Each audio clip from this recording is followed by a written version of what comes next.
bahawasanya kami sebagaimana nama yang saya sebutkan tadi telah sepakat dan sebulat suara untuk meletak jawatan kami di bahagian cawangan dan juga di peringkat negeri berkuat kuasa serta-merta. Dengar baik-baik.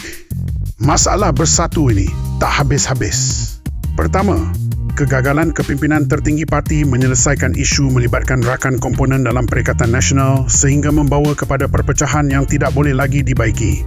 Kedua, isu pemecatan beberapa ahli parlimen dan ahli bersatu yang tidak ditangani secara berhemah sekaligus mencetuskan ketegangan dalaman yang menjejaskan kestabilan parti.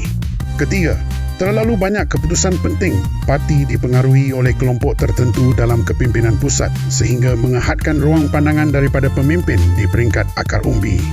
Inilah tiga sebab utama Ketua Bahagian Bersatu Besut, Datuk Wan Arif Rashidin Wan Yusof mengumumkan peletakan jawatannya bersama pemimpin parti di peringkat bahagian dan cawangan.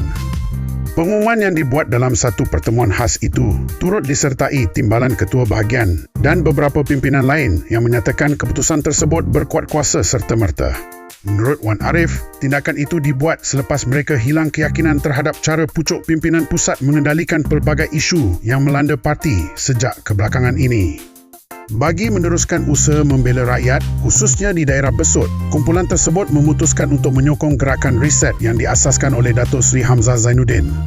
Menurut Wan Arif, Reset dilihat sebagai wadah perjuangan politik baharu yang mampu membawa pendekatan lebih segar, lebih terbuka dan lebih dekat dengan aspirasi rakyat. Keputusan itu sekaligus menandakan satu lagi bukti penting bagaimana Bersatu hari ini sedang dipimpin oleh mereka yang gagal, mereka yang hanya mementingkan jawatan sendiri. Sekian dulu. Ikuti Politiko untuk perkembangan politik semasa.